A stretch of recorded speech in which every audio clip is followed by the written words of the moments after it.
From the St. Louis Public Radio newsroom, this is The Gateway. It's Tuesday, February 11th. I'm Abby Larico. Members of the St. Louis Board of Aldermen are on recess for the spring election season. That's after the board failed to agree on how to spend nearly $300 million in Rams settlement money. They didn't have the votes on a full measure, I think for a variety of reasons. One of them being the Trump administration's decision to say it was going to cut federal funding. That really spooked a lot of aldermen. St. Louis Public Radio's Eric Schmid breaks down what happened and how the board may move forward. That's coming up after this news on The Gateway. Local officials are bracing for winter weather to move through the metropolitan area through the next day. The National Weather Service expects freezing rain, snow, and sleet in and around St. Louis and St. Louis County, though it's hard to predict at this point what the impact will be. Connor Kerrigan, a spokesman for St. Louis Mayor Tashara Jones, says crews are pre-treating the roads through Wednesday.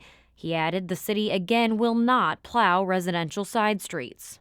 The reason for this is because our snowplow trucks are really large and we run the risk of knocking off mirrors and burying cars. Kerrigan says that people who live on snow routes should move their cars if possible. He added the city is asking residents who live on hill routes to park on odd-numbered sides of the streets. President Donald Trump has pardoned Rod Blagojevich of his corruption-related crimes. The former Illinois governor was convicted of several money-making operations while running the state from 2003 to 2009, including trying to sell the U.S. Senate seat vacated by then-President Barack Obama.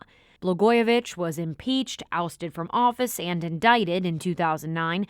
The following year, he appeared on Trump's reality TV show, Celebrity Apprentice. He's denied any wrongdoing. Trump commuted Blagojevich's sentence during his first term after the former governor served 8 of 14 years. Last night, the president announced a full pardon, calling the sentence unjust. A Missouri Senate committee yesterday heard 2 bills that would repeal limitations on the carry and use of firearms. One bill would ban cities and counties from imposing their own open carry restrictions. The other would make a wide array of changes, including creating a presumption that the use of deadly force is justified in self-defense.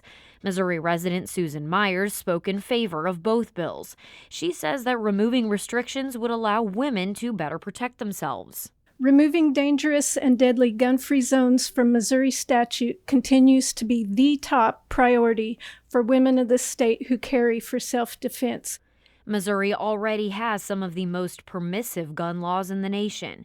The committee also approved a bill that would allow guns on public transportation in that same meeting. The Reverend and activist Darrell Gray again denied allegations yesterday that his wife was trying to catch him in an affair when she took a trip that's at the core of a hearing to consider her firing. The incident involves his wife, Personnel Director Sonia Jenkins Gray, taking a city vehicle to Jefferson City with a subordinate. She said the travel was to retrieve personal documents. Last month, lawyers representing the city at a Civil Service Commission hearing brought forth the affair allegations, which she denied.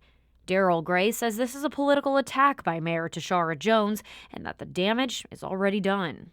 I believe that politically it's already a foregone conclusion that my wife is going to get fired anyway. Lawyers for the mayor have argued Jenkins Gray put a subordinate at risk. The hearing continues today. A St. Louis judge will decide if a now-closed restaurant's lawsuit against its prominent landlords will go in front of a jury. St. Louis Public Radio's Jessica Rogan reports on yesterday's hearing to dismiss the suit. Brutalim closed its doors in 2023. Owners Laura McNamara and Alberto Juarez said then that the Mexican spot was contaminated with lead dust from an improper build-out. They are suing the building's owner, landlord, and the co-owner of the Del Mar Makers District, where the cafe was located. The defendants dispute the allegation, but Brutalim's lawyer says the space was remediated after the restaurant moved out. Had they simply done the proper remediation that they eventually did do, we wouldn't be here. That's Michael Lauder. He says Brutalim will refile if the judge dismisses the lawsuit. I'm Jessica Rogan, St. Louis Public Radio. St. Louis Comptroller Darlene Green is already one of the longest-serving politicians in the city's history. STLPR's Rachel Lippman has more on why she wants to return to the office she's held for nearly 30 years. Green has won all 8 of her elections by wide margins. Since 1995, the city's credit rating has improved, which makes it cheaper to borrow money. Officials have also been able to build up a rainy day fund. Green says those achievements are due to her professionalism, and she says her experience meant that she knew to stop payments to vendors in the building division who are under federal investigation. When you don't understand payouts, or when you don't understand what your job is, then you could be paying willy-nilly. Green was a guest on the Politically Speaking podcast. She faces former state representative Donna Behringer and accountant Celeste Metcalf in the March primary. I'm Rachel Lippman, St. Louis Public Radio. All 3 comptroller candidates will appear on the podcast this month. A national media organization announced today that it is opening a newsroom in St. Louis. The Marshall Project is an investigative reporting outlet that focuses on the criminal justice system. The nonprofit's St. Louis operation will cover the metro area and surrounding communities, including parts of Illinois and across Missouri. The newsroom includes journalists recruited from the Kansas City Star, the Boston Globe, and the St. Louis Post-Dispatch. The Marshall Project St. Louis is partly funded by a grant from the Missouri Foundation for Health and will also cover stories that dive into the way the prison system impacts health in the region. St. Louis Public Radio will no longer be governed by the University of Missouri St. Louis. The decision by the university ends its partnership with the station of more than 50 years. Joe Manis has more. The plan to relinquish control over licensing and governance was approved by the University of Missouri's Board of Curators. Negotiations to work out the details are expected to take up to 3 years. St. Louis Public Radio already is responsible for raising its own money to run the station. UMSL has been providing support in areas such as finance, human resources, and technology. The station will continue to operate as usual during the transition, with no anticipated changes to programming. University and station executives believe the move to independence will help the station best serve its listeners and readers. I'm Joe Manis for St. Louis Public Radio. That story was reported and edited by freelance journalists Joe Manis and Tracy Tong, who are working independently of UMSL and STLPR.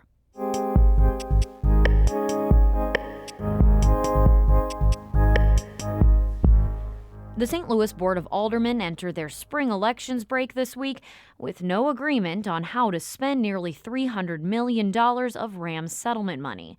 This is after collecting public input for more than a year and months of negotiations and debate between 2 spending bills. St. Louis Public Radio's Eric Schmid covered the whole saga and joins STLPR's Jason Rosenbaum to discuss what happened. Can you summarize why the board decided against passing any bills giving up the Ram settlement? I mean, the short answer is they didn't have the votes.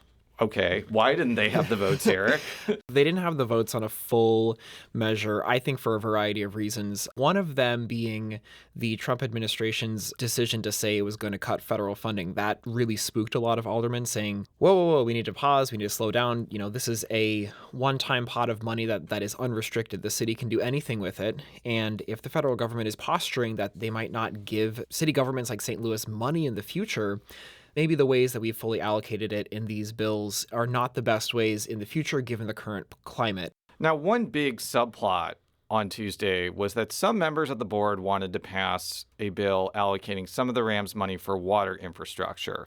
Yeah, so that was a measure that was being pushed by Ward 1 Alderwoman Ann Schweitzer, also Ward 9 Alderman Michael Browning.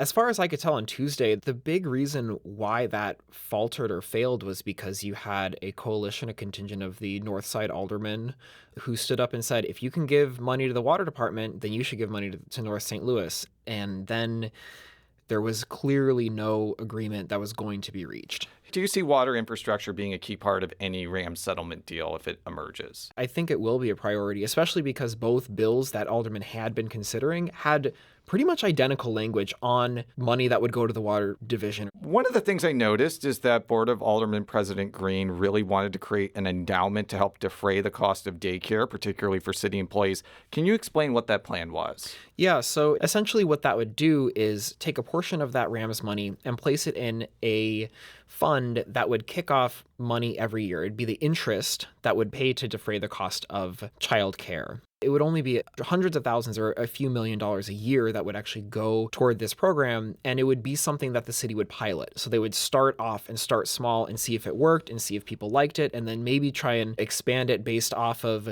the principle of the endowment growing. They could solicit outside investments or donations from the business community or philanthropy. Presumably, you could grow that so that the program could grow beyond just city workers to include potentially everybody in the city. There were people during public comment who stood up and said, I don't agree with this.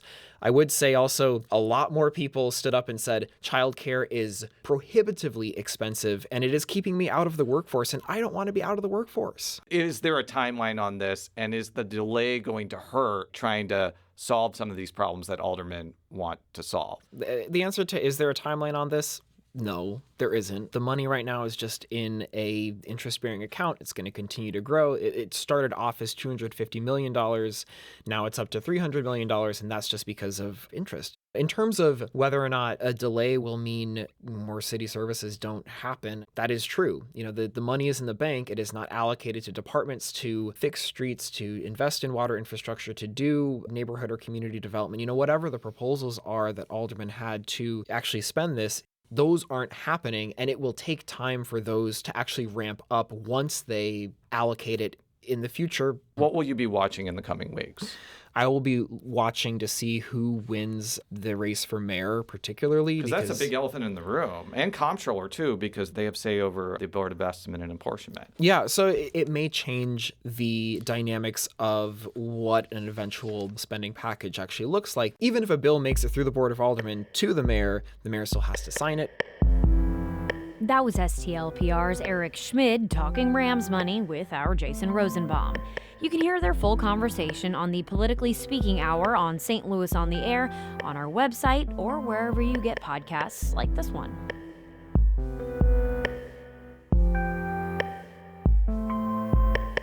The Gateway is a production of St. Louis Public Radio, a listener-supported service of the University of Missouri St. Louis. Theme music by Ryan McNeely of Adult Fur. I'm Abby Larico, and from the St. Louis Public Radio newsroom, this has been The Gateway.